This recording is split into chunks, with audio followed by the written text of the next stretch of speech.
3. Tweet at LBC. Text 84850. Ian Dale at Drive on LBC. Hello, a very good evening. I'm Ian Dale, leading Britain's conversation here on LBC. Over the next hour, we are in the company of Jeremy Hunt, the Health Secretary. He's here to take your calls. The number to call, 0345 6060 973. If you go to lbc.co.uk, you can watch us live on the webcam in HD. That's lbc.co.uk. Lots to ask Jeremy Hunt about. We've been talking about A&E closures today. You might want to ask him about those. I'd quite like a couple of questions on maybe sort of social care for Alzheimer's patients. That's been in the news today, but you drive the agenda here. 0345 6060 973. Jeremy, welcome back. It seems ages since you've been here, so we're very grateful to you for coming back. Thank you. You're looking surprisingly awake, bearing in mind that you've just had a third baby, and you must be getting not a lot of sleep at the moment. Baby number 3. I've got 3 under 5 now, and that is it. That's it, is it? Stopping now. That is quite enough for anyone to handle. That's a full-time job in itself. It is we'll really. take that as a political promise. No more babies. Right, shall we get straight into the calls, I think, sure. don't you? Chris is in Shoreham. Hello, Chris. Good evening. Hi, what's your question? Well, first of all, congratulations on the new arrival. Thank you, Chris. This is my question. Would you, as the Health Secretary, consider proposing increasing the excise duty on alcohol in order to offset the cost of the NHS as a result of alcohol abuse and alcohol-related problems? Well, I think that's a difficult one, but let me say straight up, I have a great deal of sympathy for the people who say that we should charge people who use A&E because they go over the top on a Friday or a Saturday night. I don't see why we as taxpayers should be funding that. I think the difficulty is actually distinguishing between the people who end up in an A&E department. Perhaps they've been abused, they come from a troubled family, and the heartbeat of an A&E in any hospital, rightly, and I think everyone understands this, is that they just treat sick people who arrive in an emergency situation as quick as possible. And so it's practically very difficult. But if you're asking me in terms of, am I sympathetic with the sentiment, if there was a way that you could actually identify people who have been irresponsible, I'd be open to it. So if someone came up with a plan for doing that, you would, because I'm sure last time you came in, you sort of was slightly dismissive of that suggestion. No, I think I've always had the same view, which is basically, people should take responsibility. And if it's through irresponsibility that they're costing all of us more as taxpayers, then I don't have any sympathy. And, we've got a lot of people in the NHS we want to spend money on, but we can't because of limited resources. So it's just a question one of those things that if you actually worked out how much was spent on sort of drunks going to A&E departments throughout the country for 52 weeks of the year, and it actually worked out at, I don't know, say £50 million, which is a lot of money, but compared to the whole NHS budget, it isn't. You might think, well, it's actually more work than is worth it. Well, that's true. You don't want to introduce these measures if they end up costing you money. But I think, we've got about 1 million more people using our A&E departments now than 4 years ago every year, and that's creating a lot of pressure. But if you talk to the doctors in A&E departments, they say the real pressure is coming from vulnerable older people. Because of the ageing population who are struggling and ending up coming into an A&E department. And that's really where I think the focus of our effort lies. What about Chris's question, though? Because it would be relatively simple for the Chancellor and obviously you don't have the power to do this is the Chancellor's prerogative, but to slap 50p, an extra 50p on spirits, an extra 10p on a pint of beer, you could do that and actually divert all that money to alcohol sort of prevention programmes or whatever. Yes, but I think you would get rather a lot of calls from LBC listeners who would say, I'm a responsible drinker. Why am I being punished for the sins of other people? And I think we've got to be really careful as we start thinking about policies, not just for this, but also things like tackling obesity, which is a big national issue. We've got to do more on it. It's a problem that we simply have to crack. You've got to be careful you don't punish people who eat and drink responsibly in the way that you address those issues. Okay, Chris, what would you like to say? What would you like to see the government do? Well, I think it's missing the point. What is a responsible drinker? A responsible drinker is somebody who doesn't drink to excess. So what is to excess? So if someone goes down the pub every night and has 2 or 3 pints, maybe that's responsible. So it's going to cost him another 30 pence a night. That's not going to make any difference to anybody. The irresponsible drinker, 80% of the A&E intake on a Friday night through to a Monday morning are alcohol related. Something like 60 or 70% of patients treated by gastroenterologists that is alcohol related, the root cause of it. Something like 50 or 60% of the people that contract STIs do so under the influence of alcohol or drugs as a result of dropping their barriers. So it's not just the direct cost. I'm talking about A&E. It's the other related things that go with it. And okay. Chris, we have to leave it there. Thank you very much. Let's talk to Roger, who's in the city. Hello, Roger. Hello there. Hi, what would you like to ask Jeremy? Well, I'd like to ask Jeremy Hunt whether this relates to a specific case, actually, whether it's a sensible idea to send doctors, particularly often surgeons, to prison if they make medical errors that result in the death of a patient. The answer to that is absolutely not. If it is an honest mistake and everyone is open and transparent about it, and we need an NHS where people feel able to speak out freely and learn from their errors. But if someone makes a deliberate mistake, then I think, or if someone is grossly negligent, then yes, I think they should. How do you define grossly negligent?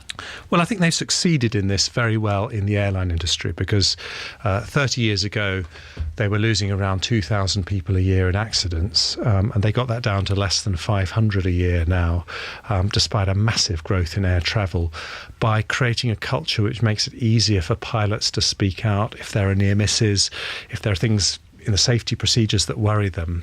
But at the same time, that doesn't excuse a pilot if they are grossly negligent. So I think it's a tiny, tiny minority of cases where that happens. But when we had the mid-staffs problems, a lot of people said, why have no doctors been held accountable for some of these appalling things that have happened? And I think the public do want to know if there's gross negligence, that there will be consequences, but Roger, that's a minority. Roger, you mentioned a specific case. I mean, it's always difficult to talk about specifics in this, but is there anything you can tell us about this? How this, you say someone was sent to prison?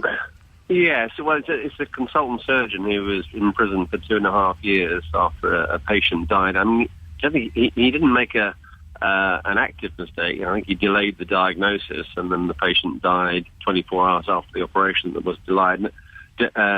So I think it's sent a bit of a shockwave through the profession because the risk is that if doctors start worrying that if they make a mistake they're going to end up in prison, it makes them practice what we call defensive medicine. That I get called in the middle of the night because I'm a consultant urologist to sort out emergencies. But if I'm worried that if the patient dies, I'm going to end up in prison for any mistakes that are made, obviously it's going to make me reluctant to take on the risk of the case. Well, let me reassure you, Roger, we don't want defensive medicine. I've asked Sir Robert Francis, who did the mid-staffs inquiry, to look into how we create a culture of open and honest reporting. I can't second-guess what happened in that particular case, but I completely agree with you. We need that open and transparent reporting culture. Because it's a bit like people want to increase the penalties on company directors if they get things wrong, but there comes a point where if you make the penalties too far, people just won't want to do it, and I guess it's the same here. Yes. Roger, thank you very much. Great question. Derek is in Barking. Hello, Derek. Yeah, good evening to you. I've got a question. It has been in the paper recently. It's about the parking charges at the hospitals. I mean, my mother's been in hospital this year, and when I go over there, I haven't left my car there and gone on a holiday. I'm there because she's ill, and with respect, I'm assisting the staff with some of her needs, such as feeding and moving her, etc., etc.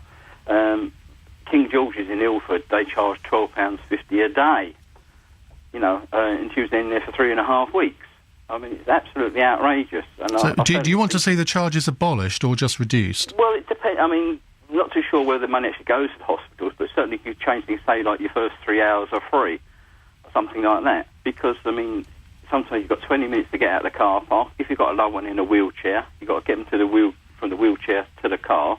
What do you do with the wheelchair? You just dump it.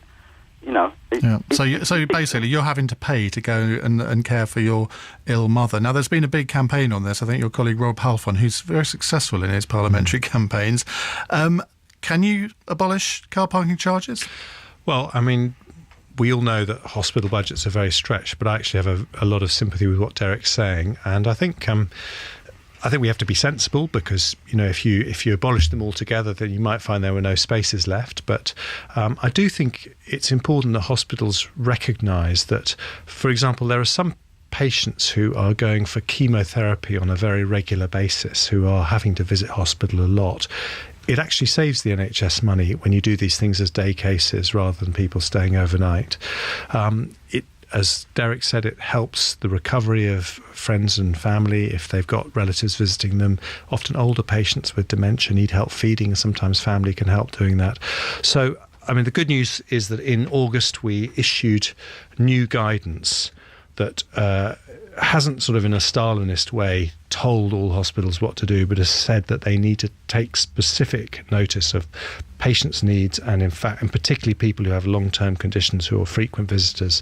So I hope that we'll see some of the worst excesses being improved. Because there are different ways of doing this, aren't there? And I get that there could be some sort of validation, like in American car parks, you can get your pass stamped if you're in for a particular reason. So hopefully, Derek, something will happen to alleviate those issues. Thank you very much for your call. 0345 6060 973. The Health Secretary, Jeremy Hunt, is here with me for the next 45 minutes taking your calls. We hope to get through a lot over that time. You can also watch us on the website, lbc.co.uk, right up until 8 o'clock. This is LBC at 7:15. This is Adam Moore in the LBC Travel Centre. Good evening. Got some problems now on the anti-clockwise M25. There's been an accident, a lorry and a car involved in this, blocking 2 lanes between junction 9 at Leatherhead and junction 8 for Reigate and the A217. The inside 2 lanes are blocked along there, really slow on the approach. Already delays of at least 20 to 30 minutes. Long delays as well in Gravesend, the A2, the Watling Street carriageway eastbound. 2 lanes are blocked after a 5-car accident there. There's recovery work taking place as well, just before the Northfleet and Ebbsfleet turn off, but the long queues are really long all the way back past the M25 at the Darenth interchange. Delays likely in Manchester this evening at Radcliffe. The A665 is closed both ways after an accident at Pilkington Way. In Dorset, the A350, that's Poole Road, is shut after a 4-car accident at Sturminster Marshall. That's shut between Wimborne Road and the Roundhouse roundabout. Keeping it moving, your next travel update is in 15 minutes. LBC Travel. With Go-To Meeting, now there's no rush to beat the rush hour. Ian Dale at Drive on LBC. With the RAC, car insurance you can trust from the motoring experts. Get expert help and advice for a brighter financial future from Experian. You really shouldn't consider taking out credit unless you've taken the time to understand how much you can afford and also how you can manage it well, so that it's not a negative thing on your credit report, but that you can show you've managed borrowings well in the past. To find out more on how to really use your credit score and for your chance to win a high-tech bundle, including a tablet and smartphone, go to lbc.co.uk. Experian. It's your credit score. Use it. At Wickes, we refuse to be beaten on price. So, we match our red pencil prices to the lowest everyday prices of our leading competitors. White gloss ceramic wall tiles are now £4.34 per square metre. That's the red pencil price. It's covered by our price promise and it's got our name on it. Wickes. Price beaten on equivalent product within 10 miles. Excludes sale and promotional prices. T's and C's apply. Visit wickes.co.uk. Some people's smiles light up a room, and yours could too. If you lack the confidence to smile, find it hard to enjoy your food, or have been told you can't have implants, talk to a TDC implant centre. A full set of implant teeth in 1 day or a single tooth in just 1 hour. And you avoid much of the discomfort associated with traditional implants. So to eat what you want and laugh when you want, call TDC Implant Centres on 0800 012 2086 or see smileinaday.co.uk. Come on, guys, this is a really big offer. The British Gas Big Autumn Boiler offer is now on.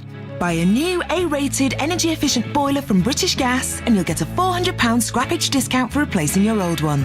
Plus boiler and central heating care and free plumbing, drains and home electrical cover. But that's not all. With our fixed price guarantee, the price we say is the price you pay. You'll have to hurry though. The big autumn boiler offer ends on the 30th of October. So call 0800 754 754 today or visit britishgas.co.uk. Conditions apply. A house fire can take away a lifetime of memories in 2 minutes. About the time it takes to test all your smoke alarms. Fire kills. You can prevent it. Nick Ferrari at breakfast on LBC. Labour leader Ed Miliband suggested to show unity with the Scots, we should all raise a saltire for the Scottish flag. Julia Greenway is LBC's reporter in Cambridge. She joins me now. Julia, hopefully you were asked to have a look as you went home yesterday to wherever you live, and have a look as you came back into the studios this morning and count down the number of Scottish flags you saw. The total so far is 0. LBC's reporter Joe Norman is in Manchester. On my journey from Liverpool to Manchester, I saw none. We go south, and LBC reporter Charlotte Wright is in Brighton. I'm afraid to say it's another big fat 0. I haven't seen a single one. Nick Ferrari at breakfast. Every weekday morning from 7. Only on LBC. With Hampton by Hilton. Refreshingly different and surprisingly affordable hotels. 7:20 here on LBC. You're listening to Ian Dale at Drive. Jeremy Hunt, the Health Secretary, is with me to take your calls. You can watch us in glorious HD on the LBC website, lbc.co.uk. Lots of you phoning in, lots of time to take your calls. Let's go straight to Natalie in Rickmansworth. Hello, Natalie. Hi there. Hello, what's your question? My daughter came out of hospital yesterday after being treated for appendicitis. Why at the age of 16 is my daughter expected to make her own health decisions when she isn't allowed to drink, vote, drive or leave school?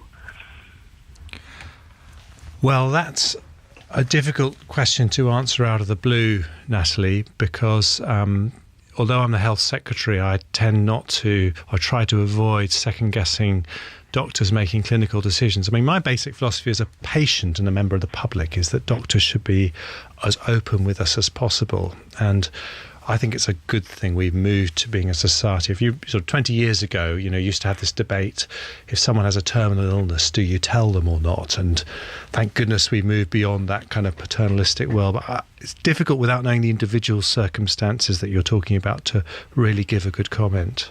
Can you give us a little detail, Natalie? Okay. Well, my daughter was taken in Thursday night by ambulance to a hospital, local hospital, and she has suspected appendicitis. She was taken to a surgical emergency, and they decided to put her on a ward to monitor her overnight, knowing full well they were convinced it was appendicitis because her white blood cells are very high, etc. And they decided they were going to operate the next day. And then to my horror, she was actually put on an adult ward. I mean, there was an elderly woman, a lady across from her, who was actually dying, which I found very inappropriate. It was very sad, but I felt my daughter being very poorly shouldn't have to have witnessed that. On terms of, she had to actually sign her own consent form to go down to surgery. Is that normal at the age? Let me just ask Jeremy. Is that normal at the age of 16? I'm not aware of what the actual legal cutoff is for that, but I think what I would encourage you to do, Natalie, if you've got any concerns at all about the way she was treated, raise it with the trust. Which trust was it, incidentally? It was at Watford General. Okay. I mean, I have to say the actual care that she got, the nurses were incredible. I cannot fault that at all. But on the other hand, I was asked to go home. Because she was 16 and I wasn't allowed to stay. Okay.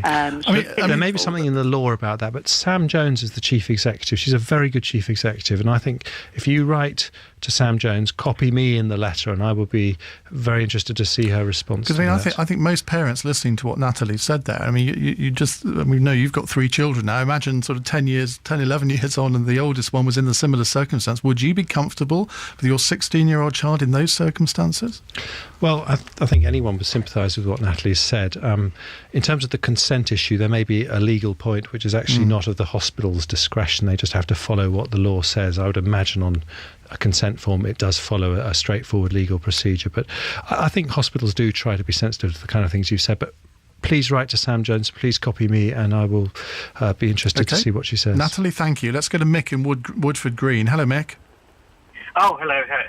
Excellent show. Thank you. What would you like to ask?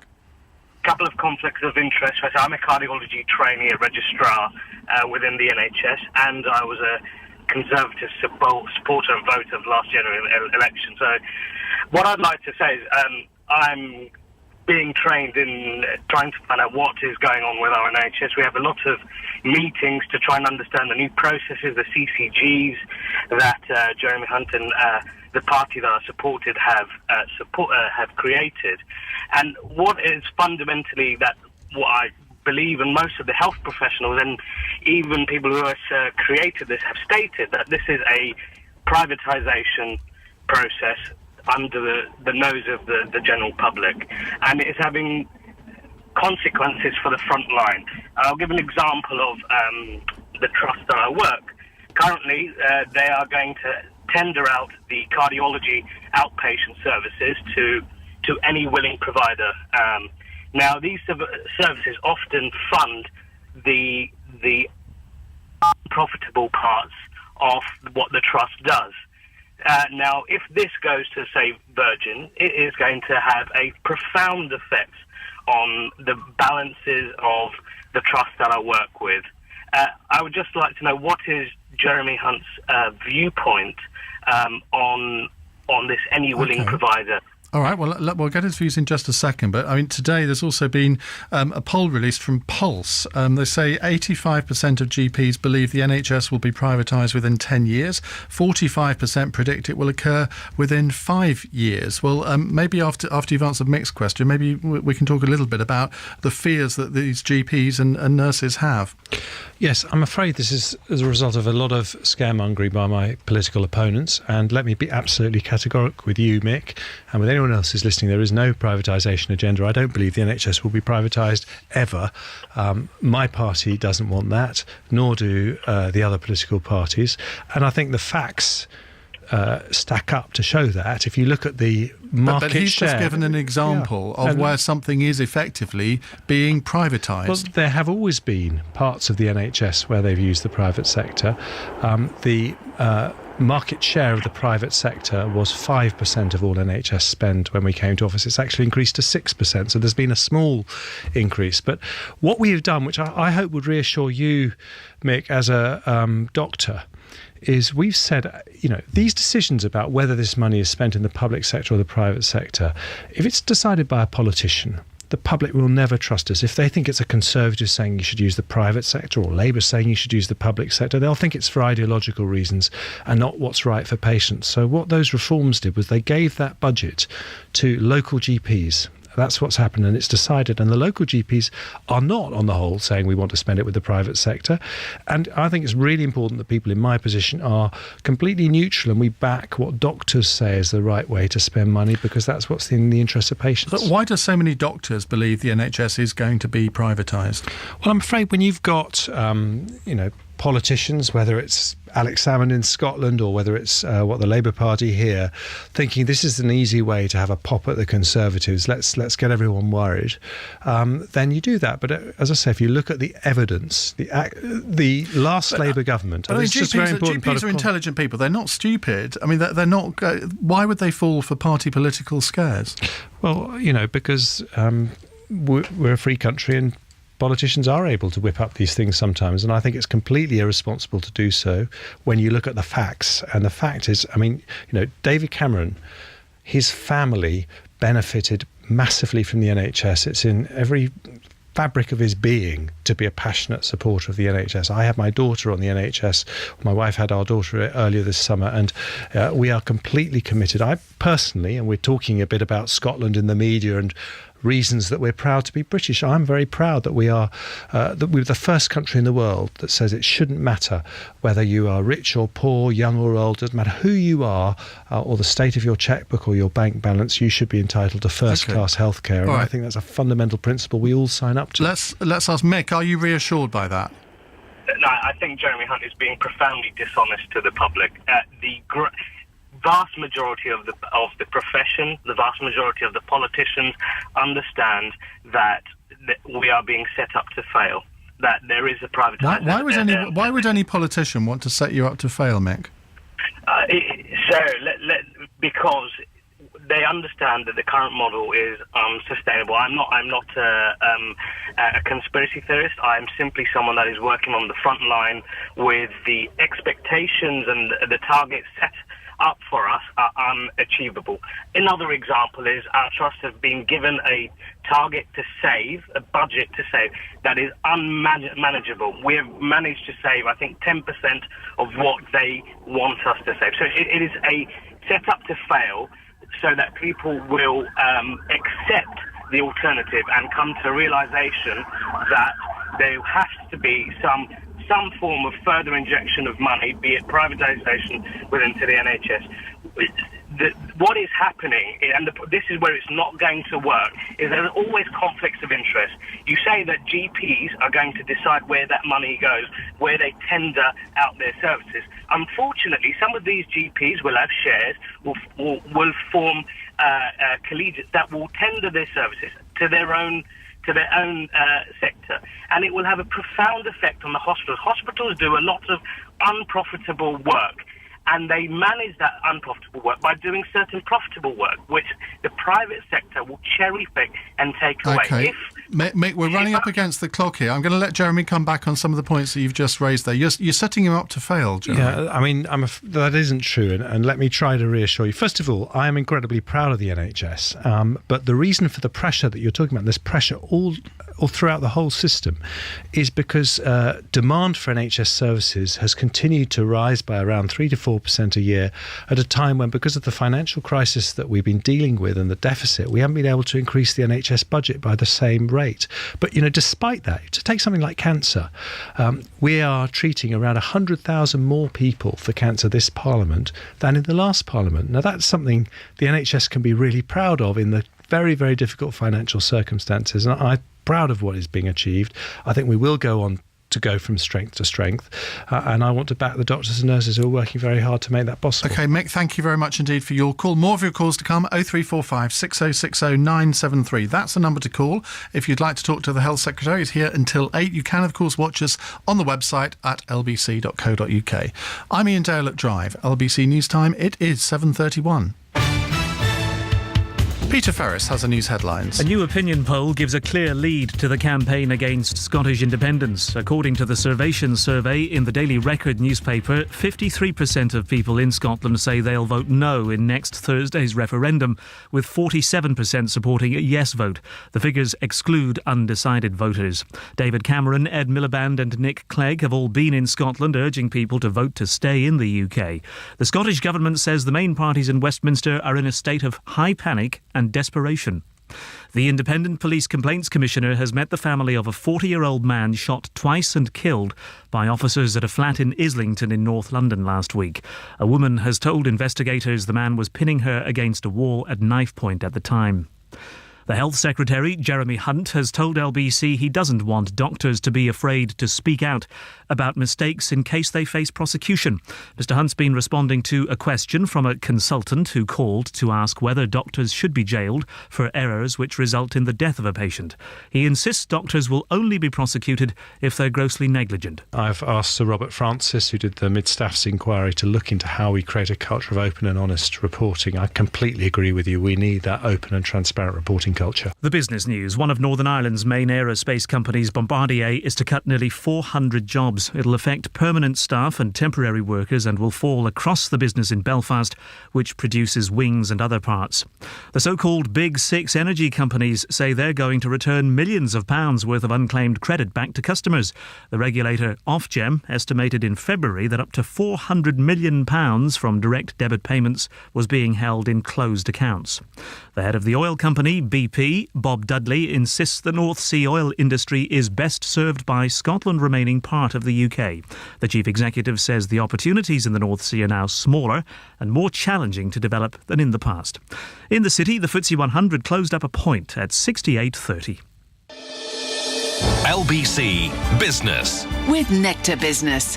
collect points and turn them into something special. LBC weather. Staying mainly fine and dry this evening and overnight for London and the southeast. Lows of 8 degrees. Dry for most parts of the UK with clear spells. Tomorrow, cloudy to start in the southeast, but later largely fine with warm sunny spells across the UK. From Global's newsroom for LBC, I'm Peter Ferris. This is Adam Moore in the LBC Travel Centre. Well, there's problems on the anti-clockwise M25 at the moment. There's been an accident involving a lorry and a car between Junction 9 at Leatherhead and Reigate at Junction 8. The inside two lanes through there are blocked, so that means you're queuing back past Junction 9. Very slow on the approach there, around 20 to 30 minutes of delays. Very long delays as well on the eastbound side of the A2 at Gravesend after a 5-car accident just before the North Fleet and Ebbsfleet turn off. Big queues there. You're queuing all the way back past the M25 towards Bexley Heath. Delays of well over an hour and a half to get through the queues there. Still slow around Barking after an accident on the North Circular. That's just been cleared off the main carriageway on the northbound side of the A406, but still looking slow between the Barking flyover and Ilford Hill. Delays in Cornwall at Drawford. The A38 is shut after a serious accident. That's shut between the A374 and the exit for the Carkeel roundabout. Keeping you moving. Your next travel update is in 15 minutes. LBC Travel. With GoToMeeting. Fast, easy online meetings. Go online for a free 30-day trial. Being a key holder for a business can be a worry. You're called out of hours because the alarm's going off. You never know what you're going to find. Plus, you've had the inconvenience of an interrupted night's sleep. So why have the hassle? Ward Security's business key holding services cost a lot less than you think, providing immediate response and peace of mind without involving you or your employees out of hours. Don't compromise what's important. Talk to Ward Security. See wardsecuritykeyholding.com. A house fire can take away a lifetime of memories in 2 minutes. About the time it takes to test all your smoke alarms. Fire kills. You can prevent it. The PPI mis-selling saga has been going on for years. If you're concerned that you've left it too late to claim your PPI back, think again. Direct Redress have claimed back millions of pounds for clients that were victims of the PPI scandal, even if you don't have any agreement numbers or original paperwork. To find out more, text the word WIN to 88802. That's WIN to 88802. Direct Redress. Experts in financial claims. We would like to apologise for the delay. This is the result of a leaf blowing onto the track. While we wait for the type of leaf to be identified and the line to reopen, I would like to remind passengers with phones and laptops not to hold video meetings using GoToMeeting by Citrix in the quiet carriage. Thank you. With GoToMeeting, you can hold face-to-face meetings wherever you are. Simply download the online meeting software and start saving time and money now. But not in the quiet carriage. Visit gotomeeting.co.uk for a free 30-day trial. Ever got out of the wrong side of the cat basket? I have. What's this? A free Cafe Nero coffee every Tuesday. Woof! Things are looking up. Perk yourself up with an O2 SIM. Loads of minutes and texts, a gig of data, plus a free coffee every Tuesday with O2 Priority. All for £16 a month. O2. Be more dog. Search for O2 SIM only. Tough price subject to RPI. Terms and contract apply. Check o2.co.uk. Ian Dale at Drive on LBC. With the RAC, car insurance you can trust from the motoring experts. It's 7:37 here on LBC. You're listening to Ian Dale at Drive. I'm with Jeremy Hunt. If you go to lbc.co.uk, you can watch us live. Let's go to your next question. Michael is in Farnham. Hello, Michael. Hello there, how are you doing? Hi, fine. What would you like to ask? Well, the question I'd like to ask is, I do get and understand that obviously budgets in the NHS are finite, certainly in the current financial climate, but I struggle to get my head round the notion that we, NICE, for instance, will refuse a particular proven drug, shall we say, for any. There's been a number that have been in the reports in the news recently. Yet we seem to be happy to spend money in the NHS on things like homeopathy, and I just wondered what. And you think we shouldn't? View on that? I think we shouldn't actually. Yes, I think by all means spend money on proven medical procedures, but I do struggle with that. I think that. Okay. I think it's an incorrect way to spend Okay, funds. well, stay on the line, Michael. I read somewhere you're a bit of a fan of homeopathy, or have I imagined that? You've imagined it, have actually. I? But, I do apologise. Yes, I signed an early day motion as a new MP. Actually, Michael's one of my constituents, and it may have been someone from Farnham who wrote in and said, I believe in homeopathy, and therefore I think the NHS should spend money on it if I want it. And without really thinking, I signed up to it, and I actually don't have that view, and I think Michael is right. Because it has been said many times in the newspapers that you are a bit of a fan, Yes. so you've cleared that up now. I'm then. not, So I'm not, and I think Michael... you were a new MP, you were innocent and wet behind the ears, and you did something you now regret. I made a mistake. Yeah, and Michael is right. You know, when resources are tight, we have to follow the scientific evidence and spend the NHS's money on what works and what the scientific evidence says works. And we simply, we don't have the ability so to do why anything does else. the NHS spend £50-odd million a year on it? Well, it spends a tiny amount, and there are some bits of the NHS where it's sanctioned by GPs, but it wouldn't be done without a doctor saying they thought that was the right thing to do. And I think we have to follow the scientific evidence and what doctor says the right thing. But £50 million could buy an awful lot of other things, couldn't it, that are proven to work? Yes, and as I say, it's a very small amount. I'm not even sure if it's as much as that, but if there are circumstances, it will be because a doctor has said that in that particular situation it's right for a patient. But the basic principle we have is very strictly that we follow what the scientific evidence says. Why do you think that otherwise perfectly rational, intelligent people swear by it? Well, it's a difficult question, but I think one of the things we have to do is to be humble about the fact that we don't know all the answers and that new evidence is emerging the whole time, and people want to experiment. That's part of human nature. But when it comes to spending taxpayers' money, I think we have to be disciplined and say that we are going to follow what the evidence says. So let's get it straight. You are not a fan of homeopathy? No.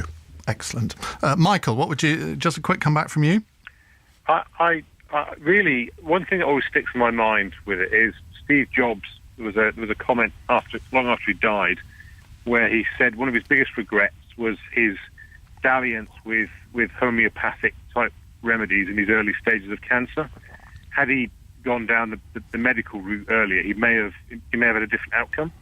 And I hear people on the radio, very often there's discussions about this on LBC, and I'm amazed at people who say the most incredible things. Well, Michael, look, I agree with you. Whenever I've done phone-ins on this, I'm fairly trenchant in my views, shall we say. Thank you for your call. Mark is in Wembley. Hello, Mark. Hello, good evening, and good evening, Mr. Hunt. I've been a GP in North London. I've been a GP in North London for 37 years, and today you've closed 2 of my local casualty departments. And now we're hearing that Charing Cross is to be replaced by an urgent care centre. So, Mr. Hunt, have you and the you and the Prime Minister betrayed people by dishonestly claiming last year that Charing Cross would keep its A&E? And when will you stop using the NHS as a political football? Well, we are not using it as a political football, Mark, and let me be absolutely clear. Charing Cross is keeping its A&E, and the decision I took, the advice I took, was what the local NHS in North West London, led by doctors, said they thought was right. And one of the reasons that they did it, if you're a GP, you'll probably be aware of this, is because they said they wanted to invest more money in out-of-hospital services and actually improving GP provision and helping GP surgeries to stay open at the weekends. And they were very clear that this was going to be the way that they could improve the services for the people in North West London. And I looked at those plans, and I have to say that I think that when they are implemented, North West London will have some of the best out-of-hospital care, not just in London but across the whole country. But we have to let those plans be implemented, and then you can be the judge of that. I've actually worked in urgent care centres. I've been a frontline GP working with London Ambulance for 4 years, and in my opinion, this idea to replace A&E departments with urgent care centres is utter madness. And the main reason is that these centres are staffed by GPs. Now, these are general practitioners. We are trained in general practice. We are not specialists.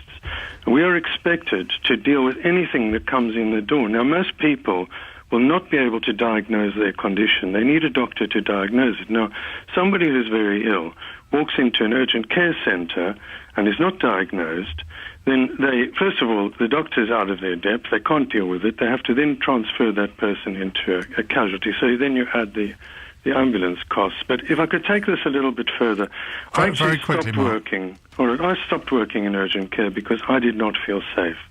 Now, I've been a GP for a long time and I have expertise in one particular area, but I was not prepared to take on orthopedic work, which is what the urgent care doctors are having to do.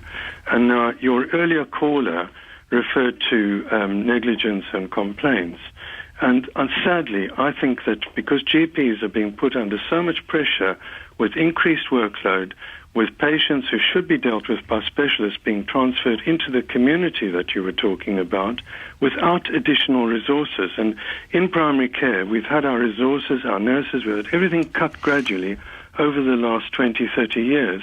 And we're at a point now where we cannot cope with the extra specialist work that you're pushing out in the community. Okay, Jeremy?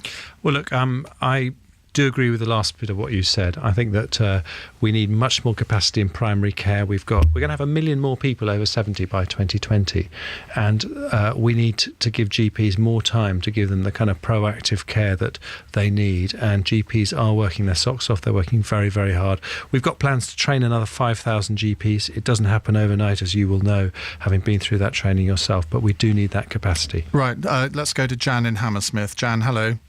Hello. Greetings, Mr. Hunt and Ian. Mr. Cameron said on the 15th of May via Get West London, Alex Cutlerson, the reporter, Charing Cross will retain its A&E services, so I think the Conservative councillors are correct to write to local residents to put the facts right. Now, I've listened to previous callers, so I can't really say that it's dangerous. You're not telling the truth, Mr. Hunt. You are actually fooling the public. We're not fools. I am dependent on those A&Es. Today, 2 went down. 2 were killed off. 2 million people are left with 2 less A&Es in a very busy area. Now, what gave you the mandate to destroy vital services? And also, Charing Cross is being demolished. It is going to be rebuilt with a 24 inpatient bed, confirmed by your local ex-Tory councillors, as they told everybody, by the trust of which Tracy Batton herself and the other trust members voted to have the hospital demolished and rebuilt for 24 inpatient beds. Let's get an answer from Jeremy. Okay. First of all, I took the decision not to close Charing Cross A&E. There was an option on the table, but I said no, I want to keep it. I used to live in Hammersmith myself, and I said no.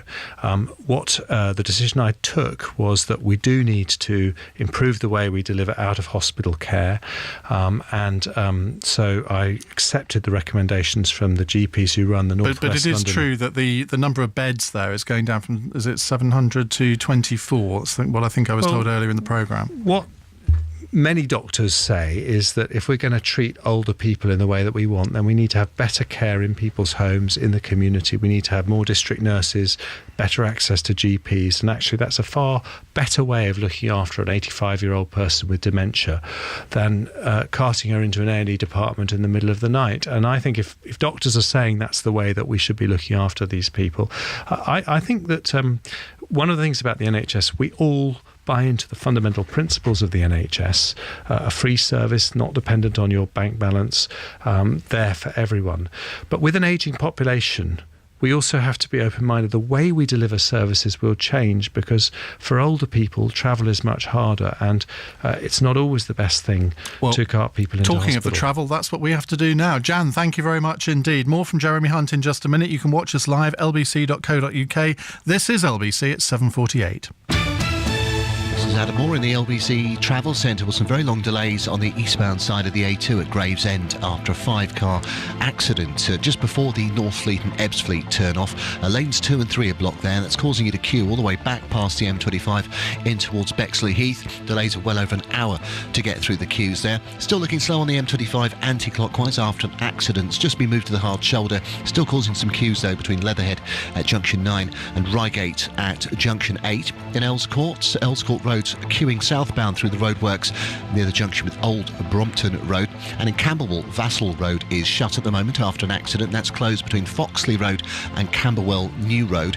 In Manchester at Radcliffe, Blackburn Street, the A665 is shut. An accident closing the road between Pilkington Way and Spring Lane. And in Cornwall at Trewalford, the A38 remains closed after a serious accident between Trewalford roundabout and the Carkeel roundabout. Keeping you moving, your next travel update is in half an hour. LBC Travel. With Go-To Meeting, helping smart businesses meet more and travel less.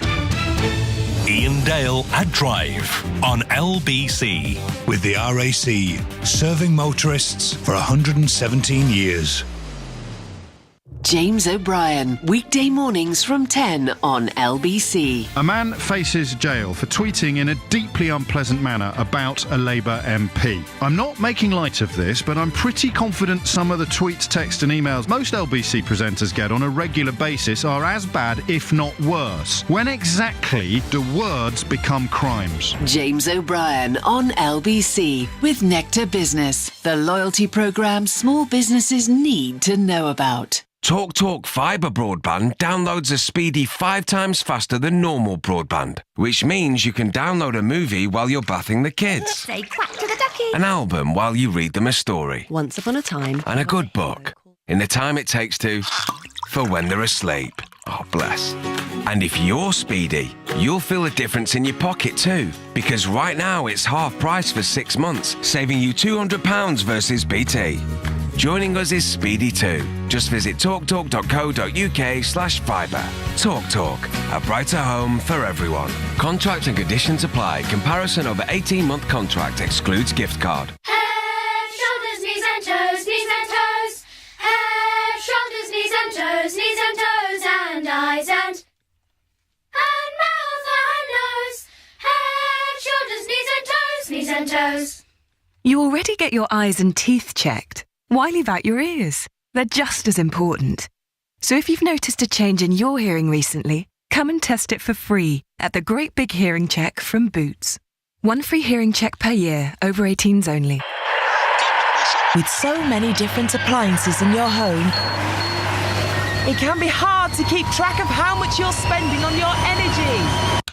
That's why at British Gas, we're upgrading our customers to smart meters. They help you see what you're spending on things like appliances, heating and lighting, giving you more control of your energy use, which could save you money.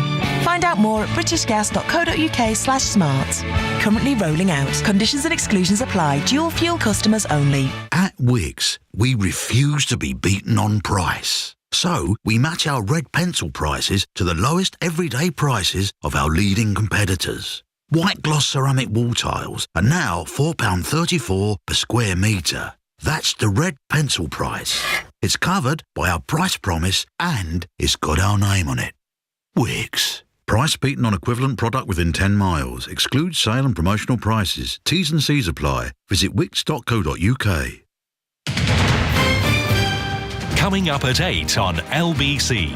Clive Bull. Westminster politicians have been in Scotland today to campaign against independence, and the latest poll suggests a shift in their direction. While the issue is gripping Scotland, I'd like to know what people in the rest of the UK think. Those who don't have a vote, what would you like to see happen? Leading Britain's conversation. Clive Bull. This evening from 8 on LBC. 7:52 here on LBC. If you haven't gone to lbc.co.uk, why not? Because you can see us live on the website. Do that right now. Well, Clive's going to be talking about Scottish independence. Tom in Glasgow wants to ask Jeremy Hunt, will you be going up to Scotland to defend the NHS?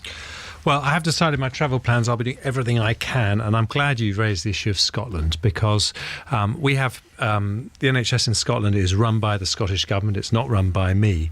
But this year, the Independent Commonwealth Fund based in Washington, D.C. said that the UK NHS, combining the NHS in all the 4 parts of the UK, had become, in its independent view, the best healthcare system of 11 leading countries, better than France, better than Germany, better than the US. And I think with the NHS, what we've got is a fantastic system where you have differences. There's very good diabetes care in Scotland that we can learn from. We have some very good things happening in England. But you have some shared values. And those values are based on the principle it doesn't matter who you are, the size of your wallet should never impact on your ability to access good health care. I wasn't clear. Are you going up or not? As I said, I haven't decided my travel plans, but I will be doing everything I can. Have you been asked?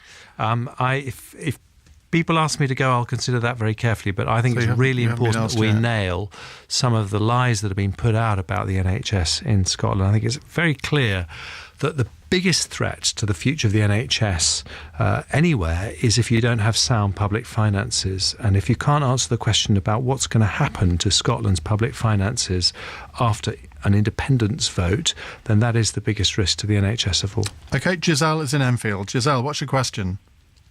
Good evening, Ian, and good evening, Mr. Hunt. Hello, Giselle. Hello. My question to Mr. Hunt is, are you going to accept your 10% MP's pay rise? And if yes, how can you morally justify this when public servants in the NHS are getting a 1% pay freeze? Well, let me be clear. As Health Secretary, I wouldn't accept that pay rise. I think I have to set an example. And I also think that doctors and nurses are working incredibly hard in the NHS. I think they're working harder than anything I saw in the private sector when I used to work in that. And I think that the difficult choice I have is that when I arrived as Health Secretary, people were worried about short staffing in wards. People were worried about mid-staffs. Since I've become Health Secretary, we've got 6,000 more nurses on our wards across the country, something I'm very proud of. But I have to be careful when I decide on the pay levels not to do anything that would cause nurses to be laid off. And I was advised if I implemented the pay review body recommendations in full, we could lose 10 to 12,000 nurses across the NHS, and that's something that I think would be bad for nurses as well as for patients. IPSA, who decide your pay rates, they've said they will impose the pay increase after the next election, so you wouldn't have a choice as to whether to take it or not. Well, I'd give it back. If I was Health Secretary, I would give it back. Just a bit of breaking news. Former Victims Commissioner Louise Casey has been appointed to conduct an inspection into Rotherham Council's handling of the child abuse claims. Well, I know Louise Casey a bit, and I'll tell you what, if I was appointing anyone to do that, I would have appointed her as well, because she will certainly get to the bottom of it. Quick reaction for you, Jeremy? I totally agree. I've seen her in action. I think she's a fantastic choice and no nonsense, and I think people will trust her judgment. So I think if anything's going to restore confidence in the horrific saga that went on, she will do it. How shocked were you by that? Well, I think it's appalling, and I think there's a parallel to what happened at mid-staffs, which is what I had to deal with in the NHS. And I think the big question you have to ask is, was this a one-off or is it happening in other places? And it's really important that the investigation helps us understand that, and that we learn lessons not just for Rotherham but for other places as well. Do you think a lot more will come out? Because, I mean, I said last night on the programme, if it's happened in Rotherham, the chances are it has happened elsewhere, and yet we don't know about it. Well, I wouldn't like to predict that, but that's why I think openness and transparency and understanding culture change is incredibly important in these situations. Quick text from Paula in Manchester. The British nurse who contracted Ebola says he's going back to the country to help treat people against the deadly disease. Do you think he should go back? What if he contracts it again? Why should we have to pay for it all over again? Well, it's a matter for him to decide that. He's a free citizen. I actually went to visit the hospital when he was being treated at the Royal Free in London, and I was incredibly proud of what the doctors and nurses are doing there. I met his parents. And he's a very brave man. He actually volunteered to work in an Ebola hospital because as a trained nurse, he wanted to help people in Africa, some of the least fortunate people in the world. And I have a huge respect for what he did. And it is in our interests as a country, because we're a very international country. We have lots of people from all over the world coming into the UK to do everything we can to help them control the outbreak of Ebola in Africa. Very quick question from David in Cheam. I hope we can fit him in. David, very quickly, if you would. Oh, hello. It's a pity it's got to be very quick. Yeah, I apologise. The Health and Social Care Act relieved the government of its responsibility to provide an NHS. Therefore, Jeremy Hunt is exercising power without responsibility and presiding over policies for which no government had any mandate and which we were promised wouldn't happen. Consequence of that is he pretends that GPs are taking decisions about spending. They aren't. They're being taken by panels called governing bodies of CCGs, on which sit, in many cases, people with conflicts of interest who are transferring money from hospitals into their own privately operated medical services. This is starving the hospitals of funds. Okay, I'm going to get a quick response, David. I do apologise for finishing, but we have to finish the programme. I'm afraid, David, that is the political spin the Labour Party would like you to believe about that Act. The reality is it's doctors who are in charge of the budget, and I think most people say they are better people to be in charge of the budget than politicians. Doesn't an hour fly by? It does. Jeremy, thank you very much. Fun. We hope Thank to welcome you back very soon. I'm back tomorrow at 4. Duncan Barks is here at 10. Now it's Clive Bull. Thanks very much, Ian. And coming up after the news, Westminster politicians have been in Scotland today to campaign against